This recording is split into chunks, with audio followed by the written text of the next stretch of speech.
બનાસકાંઠાના વાવ વિધાનસભાની ખાડી પલેલ સીટ પર કોંગ્રેસ પક્ષમાંથી ચૂંટણી લડવા પાટણ જિલ્લાના સરસ્વતી તાલુકાના કિંબુવા ગામના કાંતિભાઈ ગણેશભાઈ પટેલે ઈચ્છા વ્યક્ત કરી। કાંતિભાઈ પટેલને તેમના સમર્થક દ્વારા પત્રકાર પરિષદ યોજી મીડિયા સમક્ષ તેમના દ્વારા કરાતી પ્રવૃત્તિઓની જાણકારી આપી હતી। વાવ વિધાનસભાના ધારાસભ્ય જ્ઞાનીબેન ઠાકોર સંસદ તરીકે વિધાનસભાની સીટ ખાલી પડી છે, ત્યારે તેની પેટા ચૂંટણી યોજવાના ભણકારા વાગી રહ્યા છે। ત્યારે કાંતિભાઈ પટેલે તેમનો પરિચય આપતા જણાવ્યું હતું કે યુનિવર્સિટીમાં કર્મચારી તરીકે ફરજ બજાવે છે, શિક્ષણ ક્ષેત્રે પણ તેમનું આગવું નામ ધરાવે છે, જેથી કરીને વિધાનસભા વિસ્તારમાં શિક્ષણને લગતી તમામ સુવિધાઓ ઉપલબ્ધ કરવામાં આવશે। તે સિવાય પણ અન્ય સુવિધાઓ ઉપલબ્ધ કરવામાં આવશે અને ક્યાંય પણ કચાશ રાખવામાં નહીં આવે તેવું તેમણે જણાવ્યું હતું।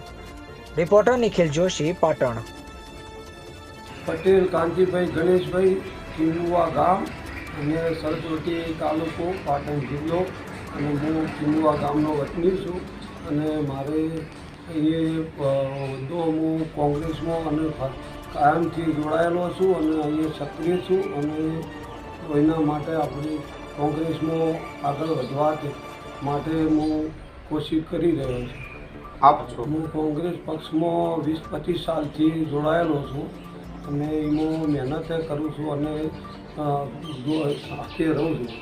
આપ કોંગ્રેસ પક્ષની અંદર હાલ કેવા પ્રકારની પ્રવૃત્તિ કરો છો?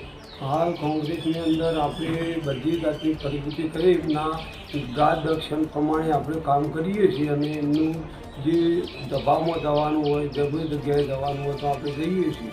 આપણે નાની જે પસાર વખત છે એમાં આપણે મદદ કરી છે, આપણે પસાર કર્યો છે અને ઘરે ઘરે જઈને આપણે મતની માગણી કરી છે અને બધા તાલુકામાં, બધા જિલ્લામાં આપણે બધી ફાયર રહીને અને એમના જોડે માગણી કરી છે અને એક મતની માગણી કરેલી છે।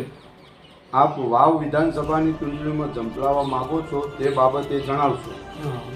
વાવ તાલુકામાં અમે આપણને રસ છે અને પસાર આપણે એમનામાં આપણે એ માટે આપણે ટિકિટ લેવી છે કે આપણે વાવ તાલુકામાં આપણે કોઈ ઉમેદવાર સ્થાનિક ના લે તો આપણે ઝપડાવવાની, આપણે બહારના તરીકે આપણે લેવી છે ટિકિટ અને આપણને મળે, પક્ષ આપે તો આપણે લેવા તૈયાર છીએ અને વાવમાં આપણે કામે સારું કરશું અને કામ બાકી છે પૂરું કરાવશું અને આપણને ટિકિટ આપે એવો આભાર આપણે।